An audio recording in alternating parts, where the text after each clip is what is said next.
Hello, you're listening to Late Edition Crime Beat Chronicles, a product of Lee Enterprises. I'm Chris Lay, the podcast operations manager here at Lee and the host of the show. With Late Edition Crime Beat Chronicles, we are presenting notable true crime stories as reported by journalists for the dozens of various Lee Enterprises-owned publications from around America. For this set of episodes, we've been focused on Wilber, Nebraska, where in November of 2017, 24-year-old Sydney Loofe left work to go on a second date with a person she met on a dating app and never came home. The events that followed, involving eventually convicted suspects Aubrey Trail and Bailey Boswell, were bizarre in the way they unfolded, both on social media and in the courtroom. What you're about to hear is the fifth and final episode of the series, so if you're new here, you should jump back to part 1 and get up to speed. And especially don't miss the interview that I conducted with Lincoln Journal-Star reporter Lori Pilger about her coverage of the trial as it was happening and the present state of Aubrey Trail's appeal to the Nebraska State Supreme Court. Everything you hear will be fit to print in a newspaper, but this episode does include graphic descriptions of unsettling situations, so proceed with caution. You can find links to all the articles that we talk about in the show notes, and as always, if you appreciate what we're doing with this program, or any other true crime podcast for that matter, we encourage you to invest in local journalism and support whichever newspaper it is that serves your community. Our episode begins after this break.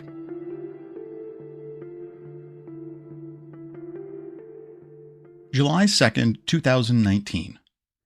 3 witnesses talk about Aubrey Trail giving them allowances and Bailey Boswell's kill bag. By Lori Pilger. The 3 women had similar stories. All in their 20s, they were drawn in after matching with Bailey Boswell on Tinder, though she went by other names on the app, like Kelsey and Jenna. Aubrey Trail came into the picture soon after, sometimes at their initial meetings with Boswell. He'd give them allowances and pay for shopping and dinner, or trips to the salon. Trail and Boswell were a package deal.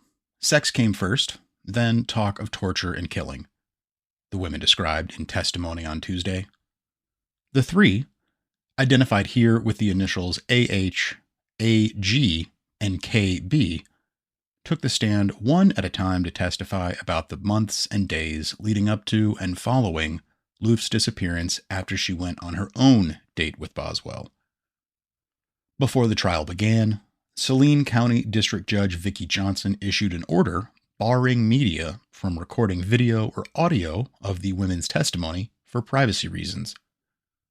But Tuesday, from the bench, she told the media for the first time not to publish their names.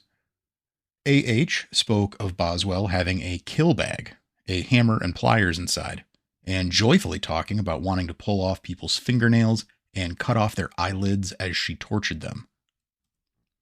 Boswell got off on seeing people in pain, AH said. We've got the sex, we've got the witches, we've got a vampire, and then we start talking about torture and killing people, and this is exciting to you too?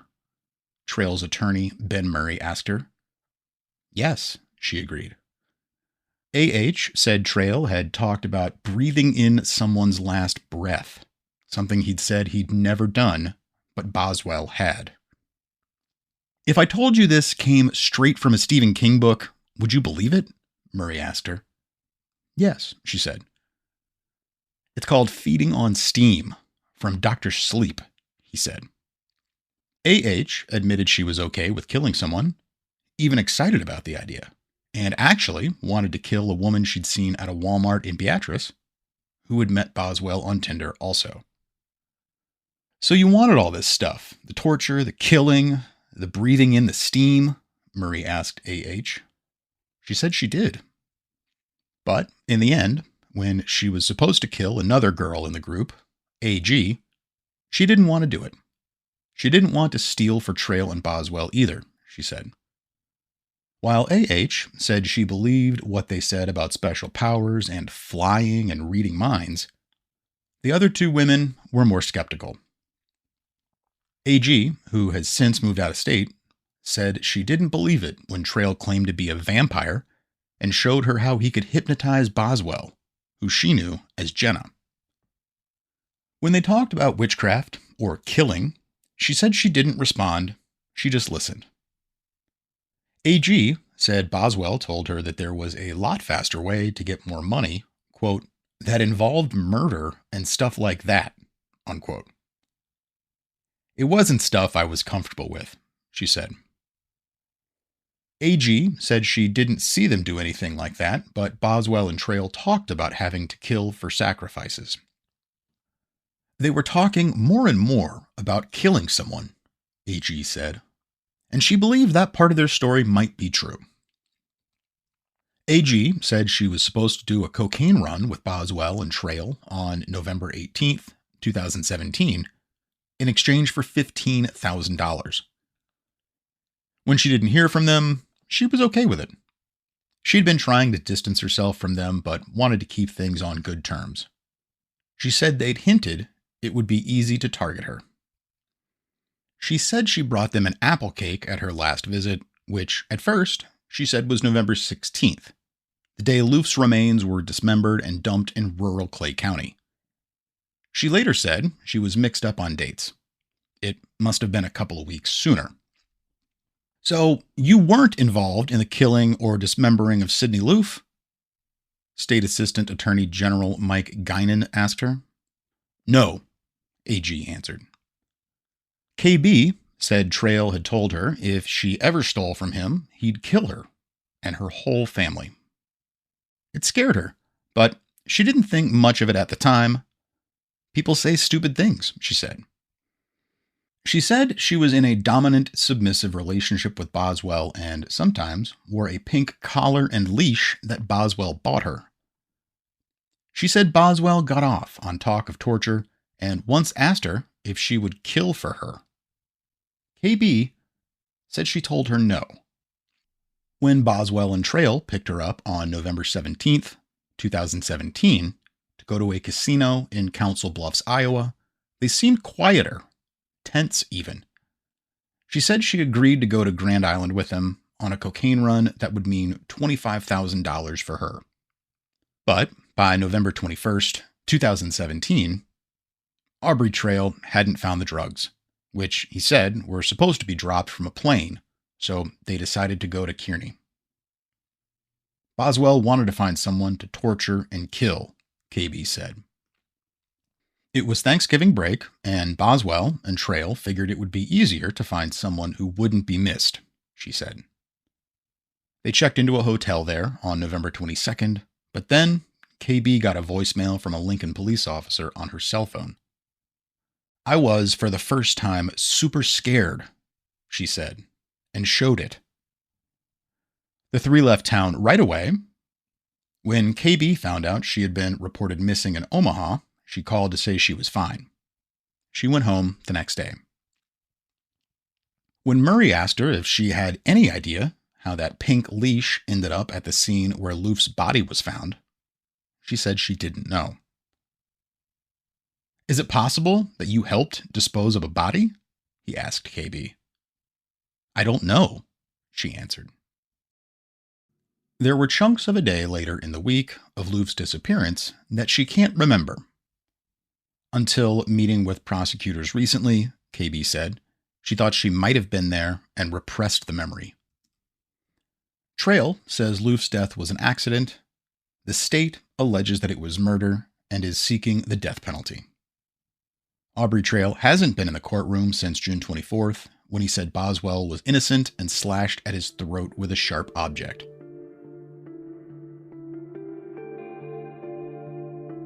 July 3rd, 2019. FBI agent tells jury about Tinder messages between Loofe and Boswell, by Lori Pilger. After they both swiped right, the user named Aubrey, age 25, struck up the Tinder conversation with Sydney Loofe on the morning of November 11th, 2017. They're just chit-chatting back and forth, FBI Special Agent Mike Masseth testified Wednesday at Aubrey Trail's murder trial.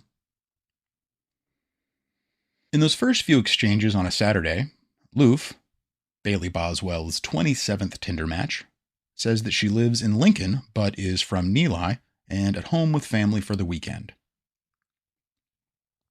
Boswell says she lives outside of Lincoln. They talk about smoking pot and setting up a date to meet. Later, they talk about foods they like cornbread and black-eyed peas. Loofe said she's eating at Applebee's. On November 13th, Boswell, who is at home in Wilber at the time with Trail and another woman she met on Tinder, says they're all set for a date. All I need is an address, she says. Okay, tomorrow, Loofe answers. The next day, she tells Boswell she works at Menards, and Boswell asks again for her address, so I can see how long it'll take for me to get there. Within 5 minutes of getting the address, Bailey Boswell calls a hotel in Lincoln to make a reservation for that night for her and Trail. That night, Boswell and Loofe meet for the first time, driving around town, smoking pot in Boswell's car. After, Bailey Boswell sends her another message. Good night, gorgeous. At 8:38 a.m. on November 15th, they exchange more messages. And what time do Bailey Boswell and Aubrey Trail go to the Home Depot? Assistant Attorney General Mike Guinan asked Masseth. At 10:30 a.m., less than 2 hours later, they buy a hacksaw, tin snips, drop cloths, and a utility knife. Boswell sends Loofe more messages at 12:23 p.m. What's going on at that point? The prosecutor asks. They're pulling out of the parking lot at Menards, the FBI agent said.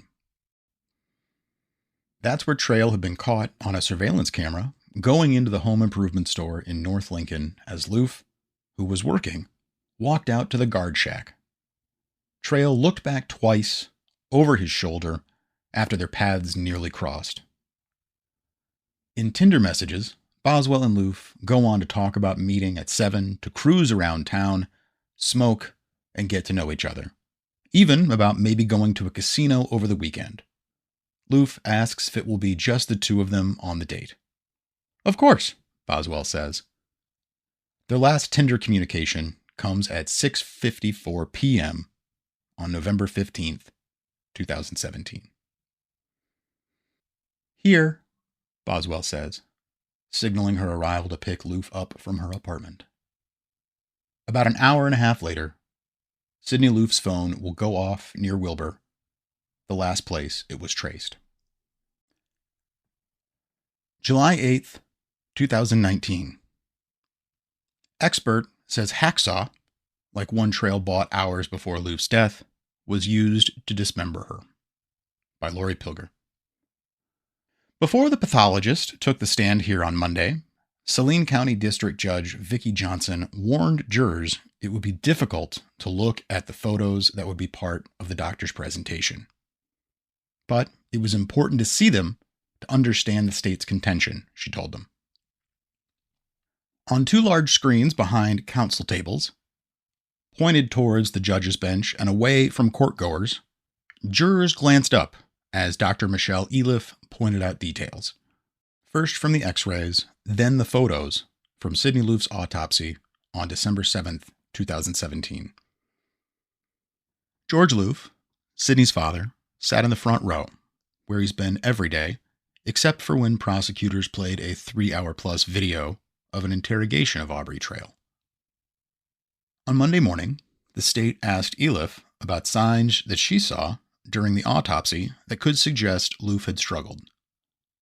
There was the small bump on the back of the top of her head, marks around the tops of her wrists from restraints and scrapes on her back. One of her earlobes had been torn, too, soon before death, she said. On cross-examination, defense attorney Joe Murray challenged the state's theory. The signs of struggle that you talked about are consistent with rough, consensual sex, aren't they? He asked. Yes, they can be, Eliffe said. The doctor also couldn't say if missing organs were evidence that Loofe's death had been a ritualistic killing, or if animals had gotten them in the weeks before she was found. She said it's possible, though not terribly common, that someone could break the hyoid bone, the U-shaped bone in the back of the neck, during sexual asphyxiation. Part of Loofe's hyoid bone and neck were missing. Still, Loofe said she was able to conclude that Loofe's death was a homicide, meaning she died at another's hands, by means that included strangulation. In the afternoon, Stephen Symes, a leading forensic anthropologist from Mississippi who specializes in saw and knife mark analysis and dismemberment cases, used a model skeleton by the witness stand to show the jury how the cuts on the body were made, explaining the detail jurors could see on the screens of what he looked at to draw his conclusions in the case. "The reason I know it's a hacksaw is I'm getting very fine teeth," he said. Symes said the marks he saw on the remains pointed to a hacksaw with a blade of about 25 teeth per inch, or a little bit less. "Doctor, I'm going to hand you Exhibit 763. Would these markings that you found on Sydney Loofe's body be consistent with an object just like that?" Assistant Attorney General Mike Guinan asked him. Symes looked at the yellow-handled Stanley brand high-tension hacksaw with a 24 teeth per inch carbide blade, just like the one Trail was seen on surveillance buying at Home Depot the morning of November 15th, 2017, less than 7 hours before Loofe's date with Boswell. "It is consistent with this particular purchase," he said. While Trail has admitted he dismembered Loofe's body, he denied using the hacksaw he bought that day to do it when confronted by FBI agents about the timing, which prosecutors say points to premeditation. On cross-examination, Symes said he couldn't say how much strength it would have taken to dismember the body, or whether it had been carried out by a man or a woman. July 9th, 2019. "Isn't it true, Mr. Trail, that your performance today was your biggest con?" asks the prosecution. By Lori Pilger. Aubrey Trail admitted Tuesday that what he had told two FBI agents was bullshit. "There's no video, there's no sexual fantasy, there's no two other people there, there's none of that stuff," he said, sitting in a wheelchair, a makeshift witness stand across from the jury. But Trail maintains he told investigators and the jury the truth about Sydney Loofe accidentally dying at his hands while he choked her during sex with Bailey Boswell. Prosecutors say it's all just another con by the self-admitted con man. "Isn't it true, Mr. Trail, that your performance today was your biggest con?" Assistant Attorney General Doug Warner asked him, suggesting Trail had been throwing crap at the wall in hopes someone believes it. Trail denied it. "It really doesn't matter what I say. You're not going to believe it," he said. But first, before taking the stand and out on the presence of jurors, Trail told Saline County Justice Judge Vicki Johnson that he wanted to waive his right to remain silent and testify, against his attorney's advice. Earlier Tuesday, the state wrapped up its case against him for the first-degree murder of the 24-year-old Lincoln woman with testimony about coded jailhouse notes found at the Saline County Jail that Trail ultimately admitted he tried to get to Boswell, telling her what to tell investigators. In one note, Trail appears to talk about drugs, but investigators believe he was alluding to Loofe's killing to let Boswell know what he'd told FBI agents. "I told them you did not know who cut up the dope or bagged it up because you were freaking out so bad," said FBI Special Agent Mike Masseth, reading from one of the notes. In another, Trail told Boswell to stick to her story, but add this stuff about how on the night of Loofe's death, he was going to make a fake snuff film with Loofe and two other women. Trail told Boswell she could make up her description of the two women. Loofe, he said, was to be paid to play the victim. "I told you no one would get seriously hurt, and you believed me," Trail wrote. He told her to say she now believed it was a lie. "You will have to fill in the blanks, baby, but this story is good," Trail now admits writing. After the state had rested and the defense had called 2 witnesses and read into the record the testimony of a third, it was Trail's turn to tell his side. For most of the next 4 hours on Tuesday, he would answer the attorney's questions, starting with why he voluntarily had chosen not to be in the courtroom for the past 2 weeks to hear the state's case against him. "Because I agree with 85% of what they said," Trail said. He said he'd met Boswell in Branson, Missouri. At first, he paid her for massages. Then, he said, it turned into a lot more. They went to Vegas and pretty much all over the country, Trail said, but they were tired of living here and there in hotels. "We were involved in a lot of illegal activity, I guess you could say."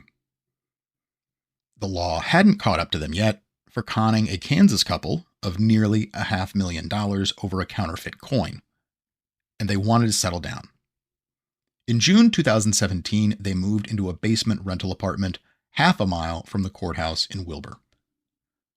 Trail's attorney, Joe Murray, asked about 3 women who took the stand last week to testify about what went on in the house and the couple's lifestyle of money, sex, and women. Trail said he had it great. He said all Boswell was interested in was sex. "For me, it was all about the money." Trail said he used to surround himself with young women, buying them gifts and paying them allowances. They helped him sell antiques, many of the items stolen. In exchange, they called him daddy and had to follow his rules. No clothes and no questioning what he said. "We didn't judge. What you were is what you were," Trail said. "They talked about killing and torturing, but it was talk about child molesters and people who hurt kids," he said. He said it was just talk, fantasy. Trail said he met Loofe when he went through her cashier line at the Menards, where she worked in late March or early April 2017. He said she was crying, and he saw an opportunity. He needed someone new to make calls for his con. But after a few times of paying her to make calls, he said, she told them what they were doing was wrong. "Sydney, she was too sweet," Trail said. "She didn't really fit in with our group." 2 defense witnesses testified they had seen Loofe with Trail and Boswell at a hotel in Falls City the summer before Loofe's death. He said months later, when Boswell matched with Loofe on the Tinder dating app, they recognized her right away. But Boswell looked different in her profile picture and went by another name, Audrey. Asked why Loofe didn't seem to recognize him as she walked out of Menards and he walked in on November 15th, Trail asked his attorney if she saw him. "I don't know, you tell me," Murray asked. "I know I recognized her. That's why I turned around," Trail said. He said Boswell wanted to see Loofe, but he wanted to talk to her first. He said Boswell brought her over the night of November 15th, and the 3 of them ended up having sex. On Tuesday, for the first time, he said that what he'd told investigators previously about paying Loofe to participate in a sexual fantasy with 2 other women that night was a lie. He said he knew something was wrong with Loofe when she started having a seizure and shaking. He tried mouth to mouth when she stopped breathing, but it didn't work, he said. In hindsight, he said he should have just called 911, but didn't because he and Boswell both had warrants. "I use people for money. I use people for sex. Killing Sydney Loofe wouldn't make sense. It's counterproductive, I guess," Trail said. He said when investigators asked why people said he was a witch master and drank blood, he decided, hell, I can make this stuff up. Trail said he told the FBI stories to get out of his cell and drink coffee and to send them in as many directions as he could. "How do we know you're telling the truth?" Murray asked him. Trail said they had to decide what to believe. "I don't really care what you believe. This is what happened," he said. Warner, the prosecutor, went through the early interviews asking Trail why he never said anything about Loofe's death being an accident until after he was shown a photograph of a piece of her arm. Then it was a homicide, and he had to explain it, Warner suggested. He said Trail, who meticulously had covered his tracks during the elaborate con over a fake coin, wasn't the type of person to act on impulse. The story changed because of this, didn't it? The prosecutor said, pointing at a photo of the piece of Loofe's arm with a tattoo on it. It changed because they found the body, yes, Trail answered. July 10th, 2019. Verdict expected soon in Aubrey Trail case by Lori Pilger. In closing arguments Wednesday, the state painted a picture of Aubrey Trail and Bailey Boswell as a counterculture couple intent on making a kill, stalking the prey as she drove to work that day and shopping for the tools to dismember her body hours before they carried out the crime. Assistant Attorney General Mike Guinan said at 6:59 p.m. on November 15th, 2017, when Sydney Loofe got in Boswell's car, her fate was sealed. She got in that car and she was dead. It was just a matter of when, the prosecutor said. The defense painted a different picture using the state's own cross-examination of Trail a day earlier, when Assistant Attorney General Doug Warner said Trail had meticulously planned his $500,000 con of a Kansas couple, suggesting Trail wasn't one to act on impulse. This was not meticulously planned, Joe Murray told the jury. There was no rhyme or reason to it. No plan equals no premeditation and no first-degree murder, he argued before Trail's case went to the jury of 6 men and 6 women shortly before 4 p.m. on Wednesday afternoon. 3 weeks after opening statements in the closely watched trial in Saline County District Court. In closing arguments, Murray pointed to how Trail randomly headed west and circled rural Clay County, looking for a place to dump the body, then lacked any kind of plan to get away, leaving most of their belongings behind in Wilber, apparently intending to return. They bought maps of Iowa and the Texas-Mexico border, but scrapped going to Mexico because they didn't have passports. They considered camping out in a national park, but didn't know where to find one. Yeah, that's some plan, Murray said. But Guinan, on the other side, said they just didn't think they'd get caught. They thought they had committed the perfect crime. What they did not count on were the dominoes that fell so soon after, he said. Within days, investigators had Boswell's and Trail's names. Guinan said Loofe's disappearance was the kind of case that could have gone cold fast, but for the actions of investigators, worried family, and persistent friends. But what happens? Sydney Loofe solves her own crime, he said, pointing to the text Loofe sent a friend with a photo of the woman she'd met on Tinder and was going on a date with that night. It was Boswell.